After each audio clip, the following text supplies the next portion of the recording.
бөйрөк керек болсо бөйрөгүн берет, бир көз керек болсо бир көзүн берет, боор болсо боорун берет. Мен андай досторду көрө элекмин, уга элекмин. 7-чи чакырылыштын депутаттарына, бүтүн Кыргызстан партиясына сизге ийгилик, рахмат.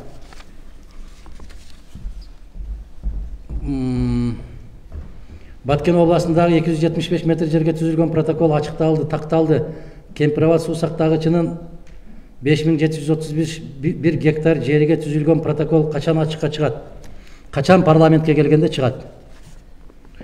Азыркы учурда болуп жаткан кризистен биз Россияны колдоп, биздин экономикабыз төмөндөп кетүү коркунучунда турат. Бул болсо жаштар үчүн көптөгөн өлкөлөргө чыгууга бөгөт коюлууда. Ушуга кандай карайсыз? Эмне кылуу керек? Кыргызстанда калуу керек, Кыргызстанда оокат кылыш керек. Өтөн жака чыгарылбай калганга мүмкүнчүлүктөр кыскарган сайын мен кубанып атам, чын ичинде.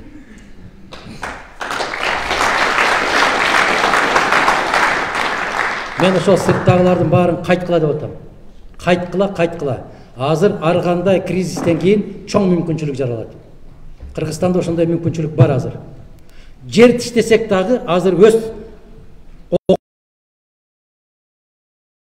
эртең чегараны жаап койсо, ундан көз каранды, майдан көз каранды, туздан көз каранды, шекерден көз каранды болбой, биз азыр бир сотик болсо дагы жерди тиштеп болсо дагы казып, ошол жерге же күн караманы, же бир башка нерсени отургузушубуз керек. Муну ол каатчылыктын баары алдыда, жигиттер, кыздар. Каатчылык эми келет. Азыр келе элек. Азыр анча-мынча кампадагы иштер иштеп атат. Эми келет каатчылык, Кудай сактасын. Ошондуктан үйгө кайт дагы, бир сотик жерди дагы бош калтырбастан, дагы бир жолу айтам, тырмак менен тырмап болсо дагы бирдеме отургузушубуз керек. Эртең бир тууганга бир нан бербей кала турган заман келиши мүмкүн. Кудай сактасын. Биз билебиз, бизди жараткан Аллах Таалам жаратты. Бирок бизди тарыхта маймылдан жаралганбыз деп окутат. Ошол билим берүү программасын алмаштырса болобу? Ал билим берүү программасын эмес, ошону окутуп аткан кишинин мээсин алмаштырыш керек.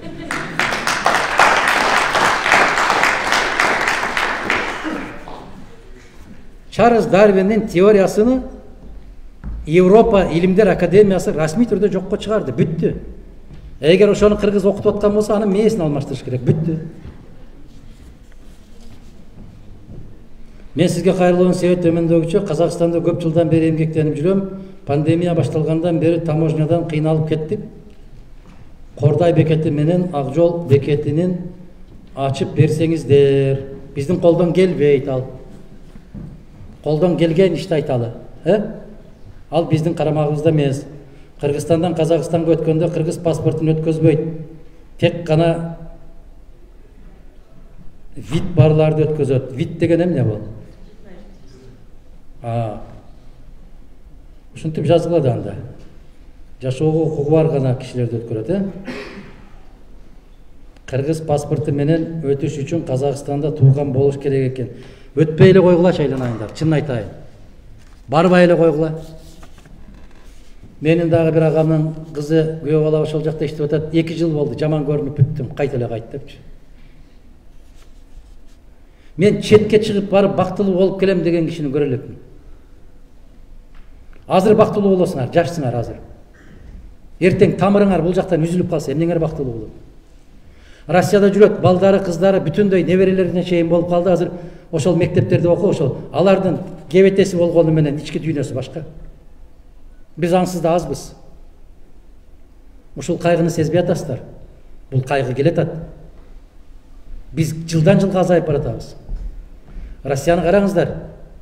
Ким болсоң ошол бол, кел, паспортубузду даярдап атат. Эмне үчүн? Калктын санын көбөйтүү үчүн. А биз мүмкүн болушунча азайтып атабыз. Мунун кайгысы алдыда, Кудай сактасын. Ачыгыраак айтып берет элем, бирок билесиңер да азыр. Бирдемени айтсаң башка жагынан чоюп, ач кыйкырыкты салып, ак үйдүн үстүнө килем кылып илип, пейил жаман бузулган. Сиздин колуңуздан келет деп, иншаллах, сизди сыйлаган Казакстандан муслима карындашыңыз дейт. Жок, менин колумдан келбейт карындашым. Канчалык жалынсаңар, жалдырасаңар дагы мен чет жака чыкпа деп эле айтам. Барба деп айтам. Ал жерден барып алтын таап келгенче өзүбүздүн жерде эле жез менен эле жашай бергенибиз жакшы. Чыкпа айламайын, чыкпа. Рахмат. Балдарды коргоо уюму мамлекетке караштуубу дейт. Бул мамлекеттин милдети, караштуу эмес. Мамлекет коргош керек. Ушул ишкананын кызматкерлеринин айлык акысын мамлекет төлөйт. Кайсы ишкана? Балдарды коргоо уюму деген барбы?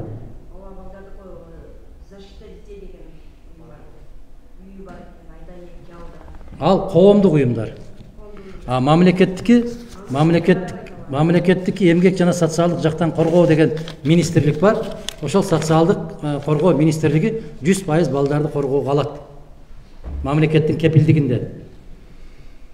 Сиздин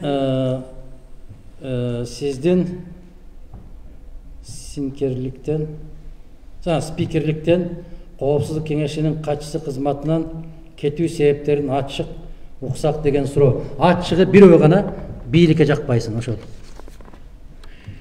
Ошол кездеги бийликтин жүргүзүп аткан саясатына макул эмес болгондугум үчүн кеткен бардык жерден. Россия менен Украинанын ортосундагы пикир келишпестик Кыргызстандын экономикасына кандай таасир тийгизет? Президентибиз Жапаров 5 миллиард карызыбыз бар экенин жана 26-жылга чейин төлөп бүтөбүз деп билдирүү таратты. Бул канчалык реалдуу? 5 миллиард карызды төлөй турган булактарыбыз барбы жана буга бийлигибиздин күчү жетеби? Асел Айым бериптир. Сиз кандай дейсиз, Асел Айым? Мен мисалы 26-жылга чейин карыздардан толук кутулуп бүтөбүз эмес, ошол жылга чейин карыз албай жашайбыз дегенге дагы ишене албайм. Түшүндүңүздөрбү? Эмнеге кече келишимге киргизип атат? 80 миллион быйыл ала коелу, кийинки жылы 80 миллион, натыйжада 160 миллион доллар алалы. Эми үчүн деген суроо берсем, айлыктарды бере албай атабыз деген жоопту уктуңарбы өзүңөр? Анан эмне менден сурап атасыңар кайра? Же дагы бир жолу айтсын дейсиздер? Кандай мыйзамдарды кабыл алганы жатасыздар? Жана шайлоо кандай өттү сиздин оюңуз? Телефонум каякта калды? Ошону эле баса койсоңор баары бар ошонун ичинде. Убакытты үнөмдөйлү, Агай, жаштарга чет өлкөгө чыгып окууга кандай кеңеш бересиз? Окууга барсаңар баргыла, эгерде ушунчалык билимибиз ташып бараткан болсо. Муну жерде силерди окута турган мугалим калбай калса. Академиктердин, профессорлордун акылы жетпей калып, алардын акылынан ашып кетсек, анда бөтөн жактан академик издегиле. Кандай дейсиздер? Абу Али бин Сино ким? Дагы?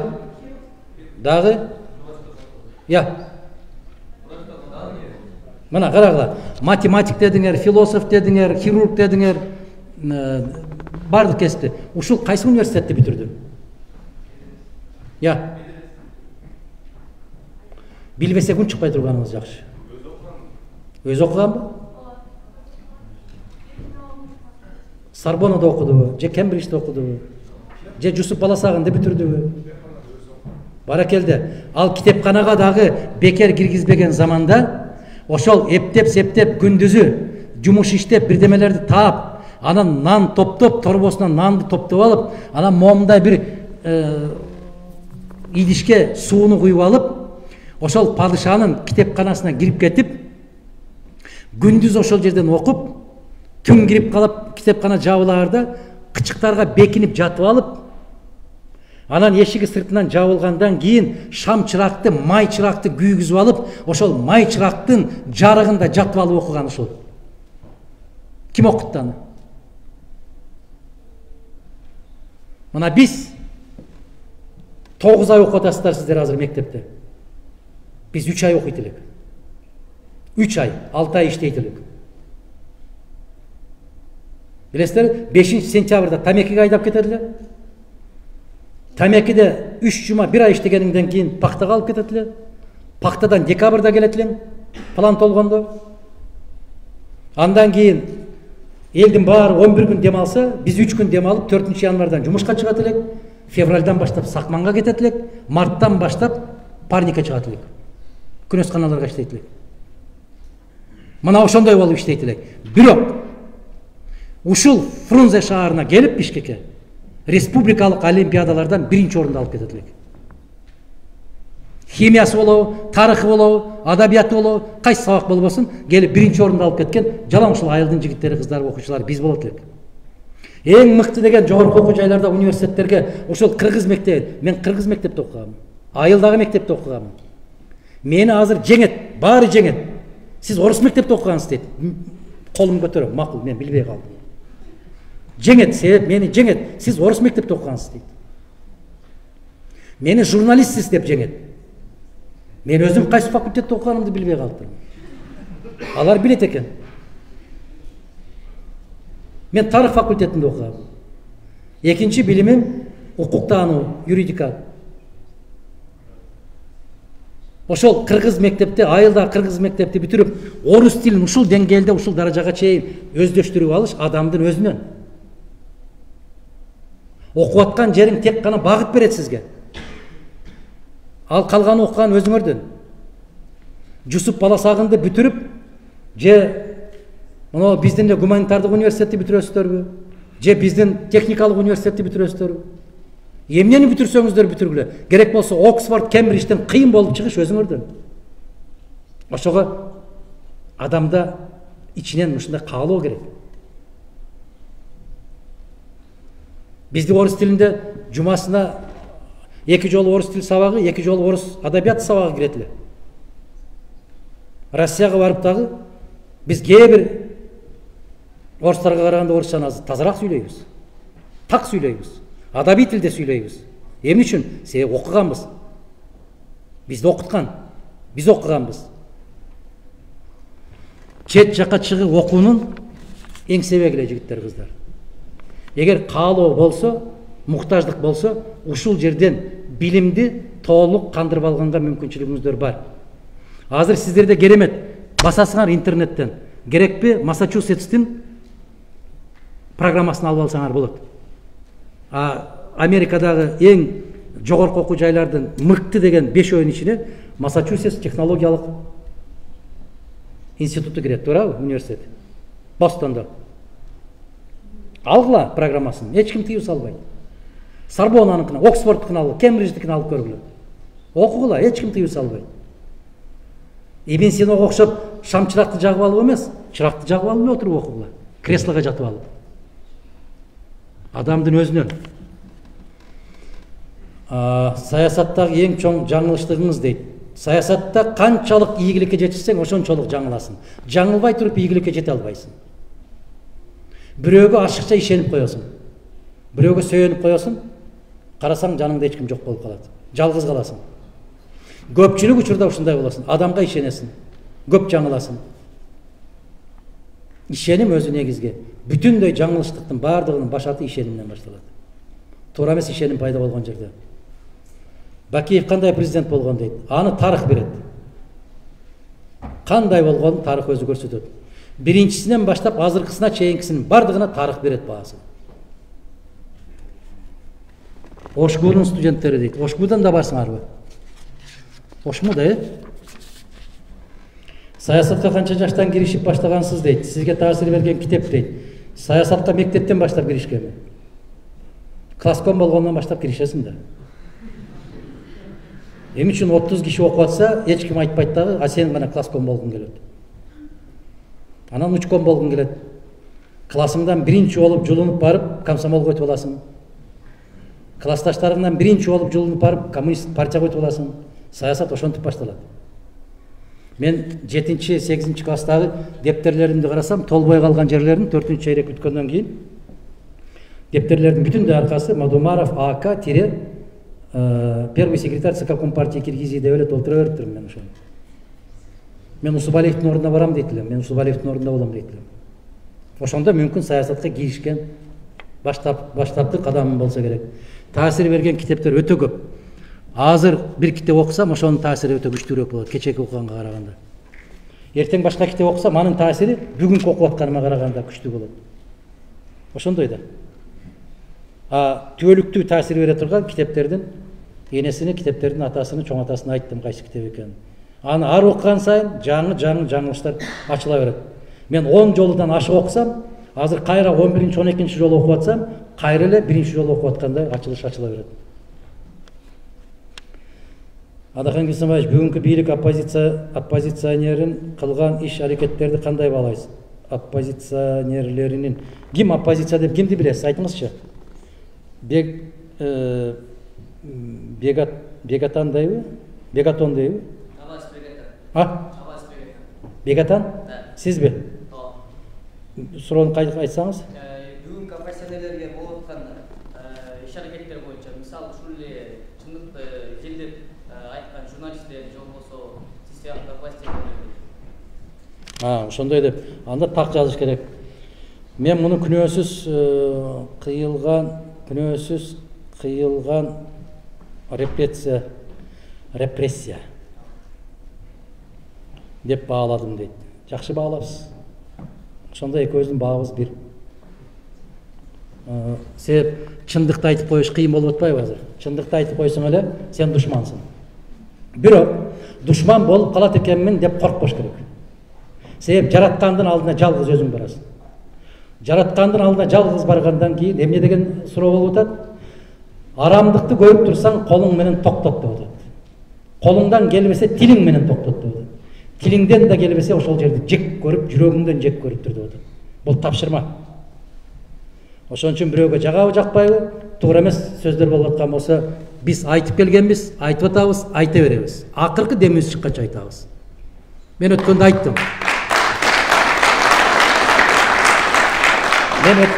айттым. Бизди эч ким эч бир жерде чөгөлөтө албайт.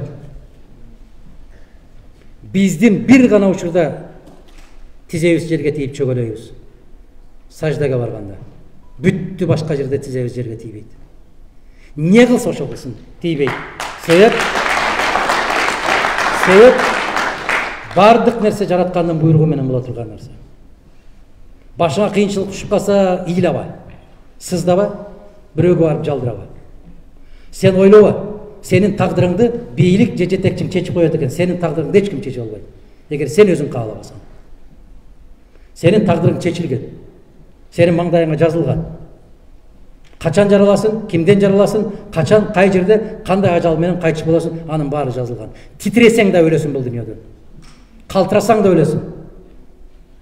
Же болбосо бүтүндөй ааламды мыкчып турган падыша болсоң да өлөсүң, баары бир өлөсүң. Эртеби кеч өлөсүң. Мына жана видео тасмада айтып атам мен. Ошо баягы хиппик программасына киргизебиз деп идеолог болуп жүргөн жигиттердин бирөөсү азыр деле ошо жетекчи болуп жүрөт. Эмне болуп тур? Ошол Африка өлкөлөрүнүн 5 өлкөнүн бирине Кыргызстанды киргизем деген программа болду ушул. Ошондо дагы жападан жалгыз калганмын каршы чыгып. Уктуңарбы? Өрмөлөп барып, жуугунду ичип, тирүү калганча намысың менен тик туруп ачкадан өлбөйсүңбү кыргыз ушундай болду. Бирөөгө барып жалдырабачы, колуңду сунбачы, жан соогулабачы. Рызкыңды өзүң издечи. Ошол сыяктуу оппозиция деген сөзгө туура маани беришибиз керек биз. Оппозиция деген бул башка ушул расмий бийликтин көз карашына караганда башка бир көз карашың бар деген сөз бул. Сенин пикириң башка, оюң башка. Аны айтып койдуңбу? Андан душман катары көрбөш керек. Тескерисинче күчтүү бийлик болсо, ошо менен макул болот. Ал пайда. Бизде маданият деген түшүнүк абдан төмөн түшүп кетти. Айрыкча жаңы өсүп келе жаткан жаштар кыргыз каада салты туура келбеген кылык жоруктарды сос тармак эмес, соц тармак.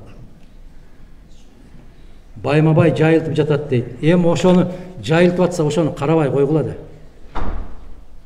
Жигиттер, кыздар, карабагылачы ошону. Силер маани бербей койгула ошого. Бир мисал келтирип берейин. Мен сиздердей жаш депутат элем, 30 жашта элем. Ошондо шайлоочулар менен жолугушуп барсам, аябай чоң кишилер келди дагы, көп кишилер келип отуруп алып, бир аксакал, бир 70 менен 80 ортосунда ошо киши айтып атат да. Эки мисалды келтирип берем, мына сурооңуздардан улам. Мен айтат, ай балам дейт. Баягы жанагы жаны жоктун чыгарып аткан гезиттин чыгарбай эле койбойсуңарбы дейт. Ал эмне деген гезит десем, каттама деген гезит экен. Жаллаң жанагы уят макалаларды жазат экен. Мен андай гезит бар экенин да билбейт экенмин. Айылда жашап, тоонун арасында жашаган аксакал билет экен. Мен дейт өткөндө алып дейт ошонун бирөөсүн уктап калган экенмин, турсам неберем окуп атыптыр, уялдым дейт. Сизди бирөө кыйнады, ошону сатып алдым. Неге аласың аны? Мен билбейм го Бишкекте жашап. А сиз кайдан билесиз аны? Кайсы гезит жакпаса ошону албай койсоңор эле гезит өзүнөн өзү жок болот. Ошон үчүн кайсы соц тармак болбосун, карабай койсоңор жок болот. Бир аксакал айтты, баягы кинолоруңарды көрсөтпөй эле койбойсуңар. Кайсы кинолор? Жаман кинолорду көрсөтүп атасыңар. Качан болуп атат ошо кино? Бая саат 10-да башталат. Аксакал куптанды окугандан кийин келин менен кино талашпай, жатпайсызбы, уктабайсызбы деди. Эмне дейсиң анан? Аксакалдын өзүнөн да туурабы? 10го чейин эмне кыласың киного? Талап болсо ошол жерде күчөйт. Талап кылбай койгула жок болот. Сүйүү сиз үчүн эмне дейт?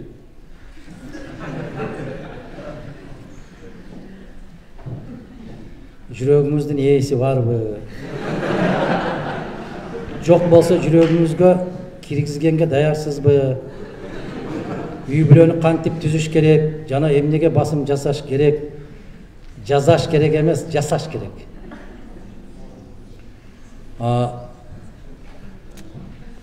Сүйүү деген ар кандай болот? Мекенге болгон сүйүү болот. Кесибиңе болгон сүйүү болот. Азыр айрыкча жигиттерде дагы бар, минип жүргөн машинасына да сүйөт. Көтөрүп жүргөн телефонуңарды да сүйөсүңөр. Бул сүйүү ар кандай болот. Эгер силер адам сүйүүсүн эсептеп атсаңар, эгер ушул сезимди, туура болгон сезимди силер адаштырбагыла, жигиттер, кыздар адаштырбагыла. Бул кумар менен сезимди аралаштырбагыла. Эң чоң кайгы страсть. Кумар менен сезимди алмаштырып аласыңар дагы, анан өмүр бою ыйлап жүрүп өтүп кетесиңер. Бул келер кетер нерсе. Сүйүү деген бул ага жеткен бар, жетпеген бар, аны сезген бар, сезбеген бар. Ага көрүнгөнгө бериле бербейт. Ал кандай десем, бирөөлөр айтат го, уктап жатсаң ойготкондон корком, эгерде бактың кирпигиңде болсо ачылып кетип үркүтөмбү деп корком дейт. Түшүнүңөрсүз сөздү? Кирпигиңе илинип алган болсо ошону үркүтүп аламбы деп корком дейт. Мына ошондой коркуу сезим бар жерде, аны силер билбей деле каласыңар, ага жооп издебегиле. Эгер ошондой сезим келген болсо, силер эч нерсени карабайсыңар. Анан баягы ырдагыдай болуп эле, жаады, үшүп калдым, тоңуп калдым, бирок кетпедим, мунун баары жалган. Ысык жерде отуруп алып жаза берет ошондой ырларды келиштирип. Мунун баары калп. Ошол нерсени алмаштырып албагыла деп айтып атам мен. Эмне үчүн баарыңар бактылуу болуп нике үйүнө барасыңар дагы бир айдан кийин карасаң бири-бириңди көргүң келбей калат. Себеп ошондо бири-бириңди алдап жүргөнсүң. Бүт жакшы жагыңарды көрсөтүп жүргөнсүңөр. Туурабы жигиттер? Чындыгында андай эмессиңер да силер. Кудай сактасын да, пейилиңер өтө чатак. Мен айтып атат дебегиле, негизи адамзатты айтып атам. Кыздар деле ушундай да. Эле жакшынакай болуп селпеңдеп, ой. Баягы ЗАГСка чыкканда айтам мен, өмүр бою ушундай машинада алып жүрөт экен деп ойлобогула. Баары эле учоктун алдына түшөсүң. Алданбагыла деп атканым да. Анан силерге өмүр бою гүл көтөрүп, момпосу көтөрүп, аркаңардан чуркап жүрбөйт. Ага кечиресиз, убактыбыз баарыбыздын чектелген экен ошого. Силердин сурооңардан улам кетип калдык окшойт. Мен саат жок, канча болду? Саат 16:52 болду. 8 мүнөт калыптыр. Ошон үчүн түшүндүңүздөр, Азыр. Аке, мен суроом азыркы учурда улуттун келечеги кандай болот? Айттык. Үмүт менен берди да ушуларды дагычы. Кыргыз тилинин бүгүнкү күндөгү аянычтуу абалын айттык. Кыргызстандын экономикасын көтөрүү үчүн эмне кылыш керек дейт, айттык. Советтер Союзу таргандан кийин көп завод фабрикалар менчикке өтүп кетти, эмне себептен өтүп кеткенин айттык. Мамлекеттин 3 бутагы болгон жыкын айттык. Мына жерде бүт эле ошол кайталанып кеткен суроолор бар экен. Мектепте Кур'ан үйрөнүү сабагын киргизсе жакшы болот эле дейт, айттык. Глобализация заманында кантип улуттугубузду сактап калабыз дейт, айттык. Кыскасы ушундай суроолор экен. Туран биримдигине кошулууну кандай карайсыз дейт. Туран биримдигин билбейт экен, мен окуй элекмин. көрө элекмин ал эмне болгон биримдик экен. Жаш, ансыз деле түрк тилдүү мамлекеттер кызматташтыгы бар. Уюмдун мүчөсүбүз. Азык түлүк кымбат дейт. Бийлик сизге 5 жыл буттосот деп чочулабайсызбы? Өмүр бою тосса дагы чочулабайт. Сиз президент болуп калсаңыз Тажикстандын агрессиясын кантип жооп бересиз, ошондо көрөсүңөр.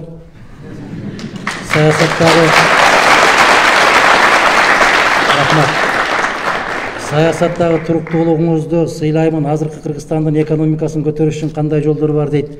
Окуу жолу бар дедим, билимди көтөрүү керек дедим. Ошол Кыргызстандын өнүгүшү үчүн эмнеге көңүл бурушубуз керек дейт. Илим, билимге. Дагы эле жол окуу ошол. Кыргызстандын саясий баалуулуктары эмнелерди болуш керек дейт. Адам.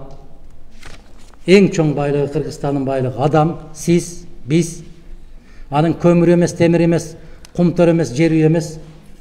Сиз, биз. Сиз, биз бар үчүн ошол нерсе керек. А эгер биз жок болсок алардын кимге кереги бар? Ошондой. Анан эми жаштар айтып атыптыр, ошол эң жакшы берген суроолорго китептерибиз бар. Ушуну берип коелу. Дагы көбүрөөк китеп бергибиз келет, бирок азыраак. Сиздин адамдык аброюңузга шек келтирүүчү текебер деген сөздү көп айтышат. Текебер деген сиз үчүн эмнени билдирет? Түркөйлөр үчүн алардан көбүрөөк билип коюштук текеберлик болуп көрүнөт да.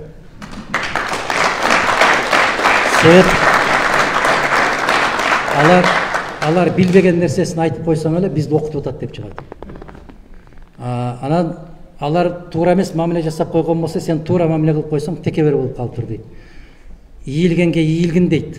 Көктөн түшкөн пир эмес дейт. Керкейгенге керкейгин, ийилгенге ийилгин баалап берген кул эмес, керкейгенге керкейгин көктөн түшкөн пир эмес дейт. Мага канчалык адам ийилген болсо, мен ошондон 2 эсе көбүрөөк ийилгенге аракет кылам. Бирок мага ким керкейген болсо, андан да каттуураак керкейип коюшка колубуздан келет. Ушундай. Ар бириге саламына жараша. Адаханага иштериңизге ийгилик, жаштарды эртеңки мамлекеттин келечеги тагдыры кызыктырбай калды дейт. Сизди канчалык кыйнайт ушу маселе дейт. Күн түн кыйнайт. Мен айттым го жана, шайлоого барбай койгон кишилер Кыргызстанга кереги жок. Мана Түркияда ушундай. Түркияда 80 миллион калкы бар. Түркияда 60 миллионго жакын шайлоочусу бар өлкөдө. Шайлоого барбай койгон кишини алар киши катары эсептебейт. Биз мүмкүн мыйзамга киргизербиз, шайлоого барбаган кыргыздын Кыргызстанга да кереги жок деген. Ал социалдык пособие алганга, окуганга, кызмат кылганга укугу жок болуш керек. Себеби ал мамлекеттин келечегине кайдыгер. Кайдыгер болгон киши эч жерде гүлдөтпөйт. Логика ушундай болуш керек. Кандай дейсиңер? Ушуга карабыз. Тоолуу Бадакшан биздин жер экен дейт. Биздин жер билесиңерби? Алтайдагы биздин жер. Ушундай деп эле кете бербешибиз керек да, реалдуулукту карашыбыз керек. Жомоктон чыгышыбыз керек, туура. Илгери бүтүн бардык жерли, азыр ушундай жол менен кете берген болсок, адам ата дагы кыргыз дегенге чейин барып калабыз. Бензин күндөн күнгө кымбаттады, себептери эмнеде? Себептерин өзүңөр жаздыңар. Бүттүк. Билбейм.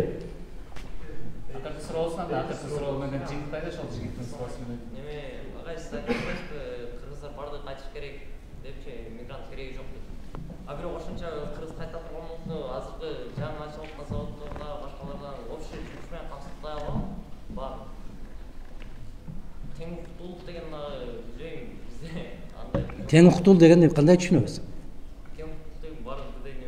Бардыгы бирдей болбойт. Туулгандан баштап бирдей эмес.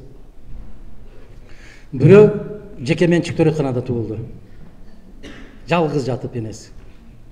Бирөө жалпы төрөтканада туулду. 15 бала менен бирге. Тең укуктуу. Реалдуулукту коюшубуз керек да. Реалдуулук. Ошондуктан сырттан келгендер келсе кандай болот дейсиз? Келиш керек. Келүүгө милдеттүү. Өзбекстандын стат комитети, эсеп кысап комитети, алар бизден айырмаланып бир тоок чыкса дагы эсептейт. Бир жылда Өзбекстандан Кыргызстанга туруктуу жашаш үчүн 223 миң киши көчүп кирди. Демек 223 миң киши там менен камсыз болду, жумуш менен, тамак аш менен камсыз болду да. Туурабы? Кыргызстан камсыздаган Камсыздаган үчүн кирип атат да. Кандай адам камсыздабаса? Мага ишенбесеңиздер карагыла, Өзбекстандын ошол эсеп кысап кызматын карагыла. Алар эсебин алат бизден айырмаланып. 223 миң жаран Кыргызстанга туруктуу көчүп кетти деп берди. Эгер бизде 223 миң кишини камсыз кылып атсак, сыртта жүргөн өзүбүздүн жигиттерди, кыздарды камсыз кыла албайт деген бул караңгылык да. Аларды камсыз кылбайт эч ким. Алар келип өздөрүн камсыз кылып, өздөрү тескерисинче мамлекетти камсыз кылат. Мына өткөн жылы канча миң гектар жер айдалбай калды деп айтып атат. Ким айдайт аны? Ошол бүттү, мына менен номин кылабыз. Жигит, атыңыз ким? Суроо. Атым Гүлүшбек, азыркы учурда Жусуп Баласаган атындагы Кыргыз Улуттук университетинде студенти болом. Анан бул жакта жанатан бери жакшы сөздөрдү айтып өттүз. Мен сизди көрө эле жүрөм. Бул жактагы кээ бир студенттерге, байкелерге сиздин сөздөрүңүз өтө идеалдуу адам сезишимдүү, идеалдуу адам. Бирок мен сизди дайыма Арча Бешиктеги мечиттен көрүп жүрөм, сыйлайм, карабам. Арча Бешик? Арча Бешикте. Арча Бешикке барбайм. Жалданбы? Жок. Жок, Арча Бешиктен көргөм. Ал ошол жерден учак чалбай алганда, анан азыркы суроо мындай болмокчу. Жана башынан бери тил жөнүндө сөз кылып атабыз да. Анан азыркы учурда бала бакчалар бар бизде. Анан менин кайрылуум бар эле да, видеороликтен көрүп өттүк, көп эле ачылыштарды кылыпсыз. Анан кийин азыркы учурда Бишкекте көбүнчө орусча бала бакчалар көп. Анан менин кайрылуум бар эле, сиз ошол бала бакчаларды кыргыз тилинде кылсаңыз, азыр мындай да, орун бар. Эгер батса батты, батпаса орус тилинде ал дагы, батпаса жок. Алып кирсең алып кир, алып кирбесең жок. Ошол жерде мен айтат элем, кыргыз тилинде эгерде орустар кыргыз тилинде бала бакчага алып кирсең алып кир, алып кирбесең анда өзүңүздөр. Бала бакчалар кыргыз тилинде болсун. Силерди түшүндүм. Силерди ким кыйнап атат орусча оку деп? Жок, бала бакчалар орусча болот. Сиз кайсы мектепте окудуңуз? Мен Таластан. Кайсы мектепте окудуңуз? Таластагы Бабанов мектебинде. Сизди ушул мектепке бер деп эч ким кыйнаган жок да, ата-энеңиз берди, туурабы? Ошол сыяктуу эле ата-энеден көз каранды. Биз кыйнабайбыз, эч кимди кыйнабайбыз. Басымдуу кылбайт. Эгерде ошол бала бакчанын ээсин сурасаңыз, кыргыз болуп чыгат. Бул жерде бир орустардын түзгөн бала бакчасы болсо бир 4-5 болушу мүмкүн. 90% бала бакчанын ээлери кыргыздар. Эгер алар өздөрү өз улут үчүн күйбөсө, мен эмне кылышым керек алар? Бергиле, кыргыз бала бакчаларга бергиле. Кыргыз бала бакчаларын ачат, 3 айдан кийин жабылат. Эмнеге десең, балдарын алып кетип калды дейт. Ал өзүбүздүн аң сезимди. Ушундай кылалы, жигиттер. Бүттүкпү? Болду. Баш.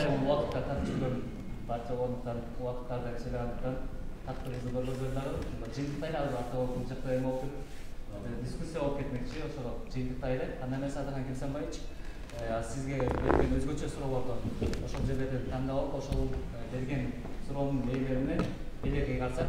Мен эми ээлери айтам, ошо мен ээси деп. Аттарын жазбаган да бул жерде. Теңиз алыш үчүн айтышы мүмкүн, айтышат. Суроолордун көпчүлүгү эле туура, жакшы суроолор болду. Биринчи баягы кандай китептер берилет ошол жөнүндө айтайын. Монол учкулга айланган сөздөр деген бул жалаң ушул мен айтып деп интервьюларда айтып жүргөн сөздөр кийин учкулга айланып кетти. Бир кызык нерсе да. Мен өзүм таң калдым. Баягы кыргыз макал лакаптары деген китеп чыгыптыр дагы.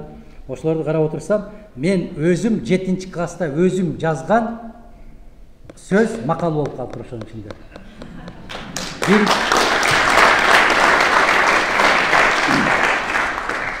Бир күн уруш болгон үйдөн 40 күн береке качат деп жаздым эле мен 7-класста. Өзүмдүн оюм бул. Ал китепке кирип калыптыр. Көрдүңүздөрбү? Көрсө, макал лакаптар кайдан пайда болот десе, бир киши отуруп алып жазбайт экен да. Ушу элдин арасынан эле топтоп келип эле мына ушуну учкулга айланган сөздөр деп Бекбай Мамытович деп, мына Нарын областындагы Нарын районундагы Дөбөлү айылында туулган Кыргызстандагы мыкты белгилүү укук жаатында иштеп жүргөн азаматтарыбыздын бири Бекбай Момунтович деген аксакал мына ушул киши топтоп жүргөн экен менин чыккан сөздөрүмдү ушулар. Анан учкулга айланып кетти деп ушул киши китепче кылып чыгарган экен. Мен 40-45ке чейинки сөздөр булар. А могу жерде андан бир аз кечирээк чыккан, калк айтса калп айтпайт деп жаллан, фейк деген сөздү билесиздер азыр. Илгери мындай телефон жок мезгилдерде КТРдан, ЛТРдан, анан Кыргыз туусу гезиттеринен бүтүн калптарды урушат эле жазып.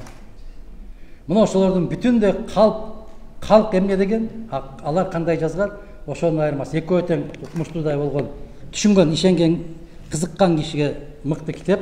Андан кийин жанатан бери айттык, биз Жалгыз дос деген китеп бар.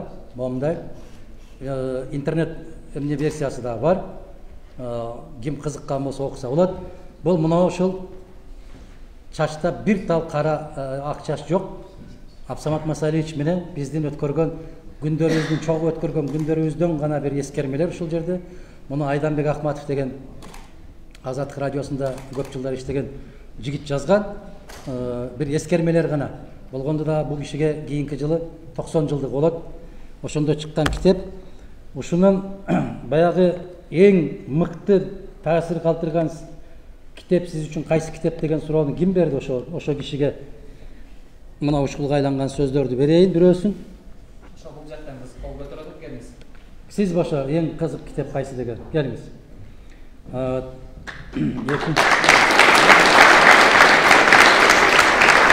Экинчиси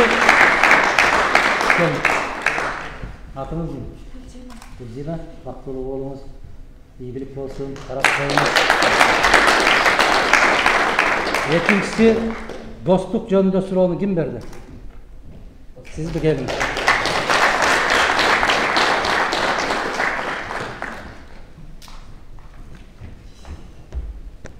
Атыңыз ким? Сыймык. Баракелди. Атыңыз Unuttun da seni golcülükte nasip etsin. Rahmet, iyilik olsun. Bunu mekteplerde meken suyu, meken taanuu sabagın kirgizse degen kim? Var mı? Meken taanuu degen, meken taanuu. Gelin.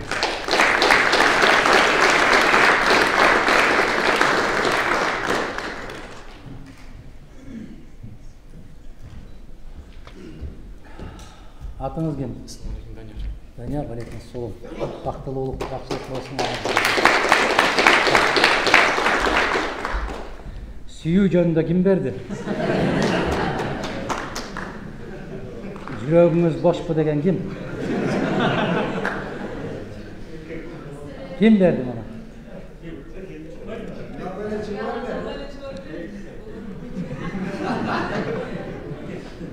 Жокпу? Жашыруум бар.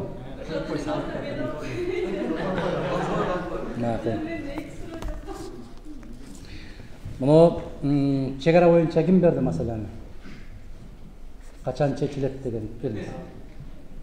Келиңиз. Экөөңөр тең кел.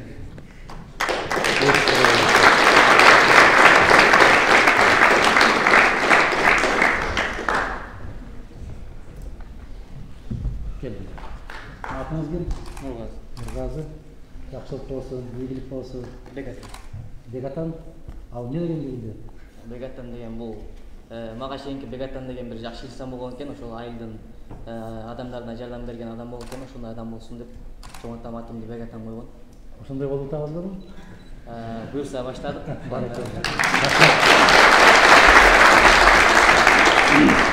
Атты кандай атап койсо ошондой кетет.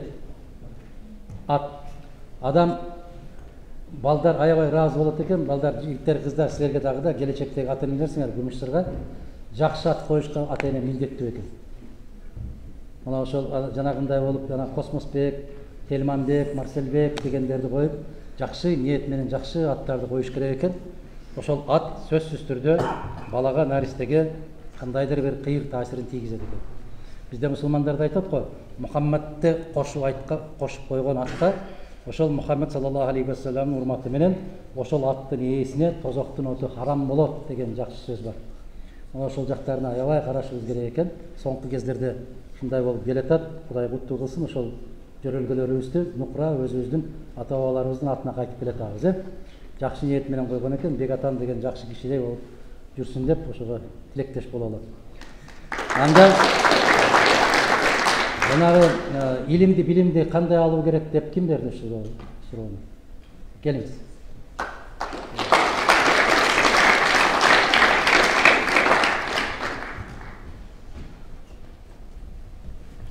Атыңыз ким? Айгүл, куттуу болсун. Андан кийинки суроолордун баары бирдей эле болду. Менимче бир багытта болду. Баягы Украина, Россия маселесин ким козгоду мамилесин? Эң мындай бир келиңиз. Актуалдуу болуп аткан маселе ошол. Азыр ОРТны көрсөңөр деле, РТРди көрсөңөр деле бүтүн көрсөтүүлөр калды. Жалгыз гана большая игра и время покажет. 60 минут, 3 эле көрсөтүү калды. Кезинде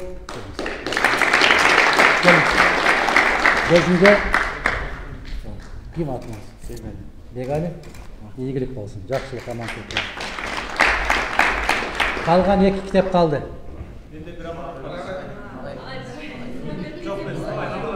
Бус боюнча Россияда эмгектенип жүргөн менин тагам менен болот. Тайкем да мына. Өзүмдүн аманатын жөнөттү, мен Адахан Кимсанбаевич менен жолугам. Кандай сиздин өзүңүз сурооңуз бар деп айтсам, мага ушундай аманат жөнөттү, кат жаздым, бирок убакытты тардымага жараштуу жетпей калды окшойт. Анда угушкан. Адахан Кимсанбаевич менен жолуктуңарбы? Анда Адахан Кимсанбаевичке мындай суроо берчи. Кыргыз Республикасында оор өнөр жайы, жеңил өнөр жайы, мал чарбасы, кой чарбасын өсүшүнө мамлекет тарабынан кандай чаралар көрүлүүдө? Биз жеңил өнөр жайды, оор өнөр жайды өндүрбөй туруп, Россияда эмгектенип жүргөн мигранттарды алып келишибиз кыйын болот. Ушуга көз карашыңыз кандай деп суроо берсин. Ага, эң акыркы күндө дагы угушпай. Сизди аябай сыйлайт, жанагы сиз колдоп атайын. Мен да бир ниет кылып келдим эле ушул. Ага, мен өзүм тайгында айтып калды. Мындай кылсаңыз. Арсен, Адахан менен жүрөккө түшүп, өзүңө түкүртүп ал жаным. Бунда аманат.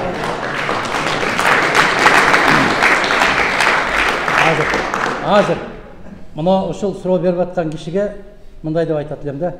Силер жаштар келгиле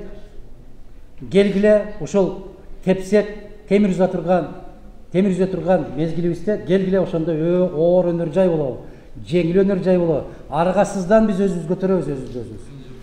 Муну Түштүк Кореяны карагылачы, Япондорду карагылачы, 45-жылы эмне болду эле? Кантип көтөрүлүп кетишти. Немистерди карагылачы, Германияны. Эч бир бүтүн имарат калбады эле го. Кантип көтөрүлүп кетишти. Аларда деле акча болгон жок, башка болгон жок.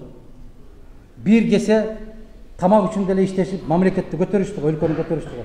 Ошондуктан сыртта кандай деп өзүңөрдү өзүңөр актабагыла, 1000 жолу кыйкырам, келгиле кайрадан айтам мен. Келсеңер жумуш табылат. Сөзсүз түрдө табылат. Израилди карагылачы. Айланайындар. Бизде бүгүнкү сайып калган жыгачың кийинки жылы көктөп кете турган жерибиз бар. Канча 1000 гектар жер бош калып атат го. А Израилде эч бир жери жок. Бүтүн өлкөгө айыл чарба продукциясын экспорттолуп атат. Эмнеге? Себеп кабат кылып жашыктардан жер кылып алып, ошол жерде өстүрүп атат го. Эгер тирүү келген кишиге ырыскысыз калтырбайт Алла. Тирүү калган кишиге ырыскысыз калтырбайт. Тек гана бардык шылтоону ташташыбыз керек да, Кыргызстанга кайтышыбыз керек. Мен ушуну айтам. Анан калгандарын көтөрө бересиздер. Муну эмнеге кол көтөрүп атасыздар? Аны иштеп алыш керек да. Суроо бериш керек эле да, мыкты суроо. Макул, кел. Я. Эң биринчи кимдики болду? Айтты.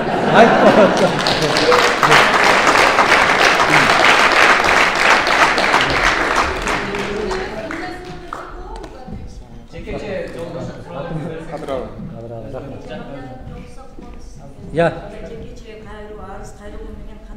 Мына жерде мен барын тааныштырдым. Айгерим дедим, Айпери дедим, Азамат дедим, жигиттердин баары турат. Атың ким? Сыймык? Келді. Жанына сыймык келіп кетпеді. Дағы бір сыймык. Қосылыңа не? Экономист. Келечекте ошол экономика министри болуп турган жигит.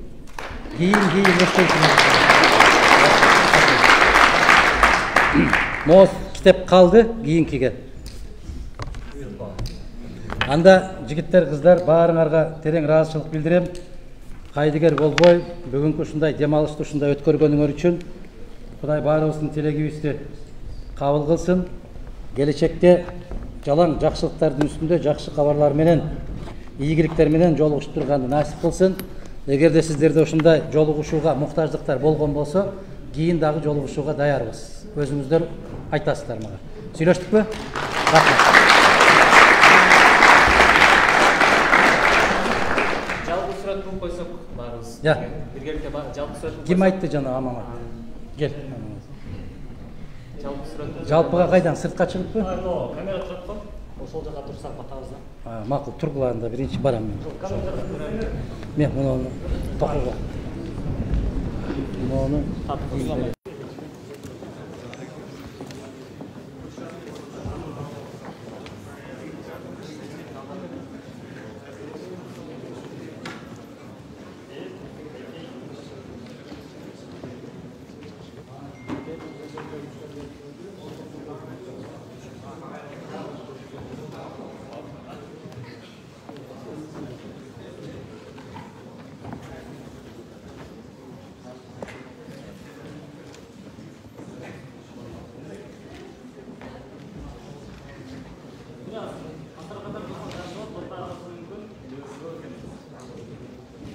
Sağ olun.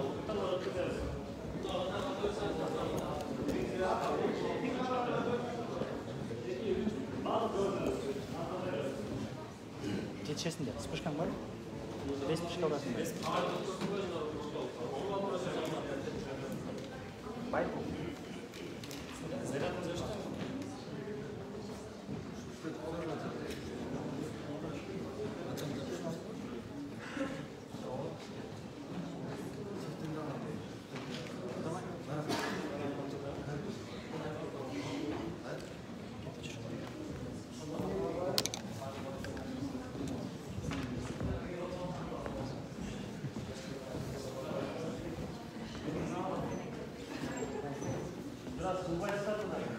Жаным, эки каптал бираздан өтүп кетсек.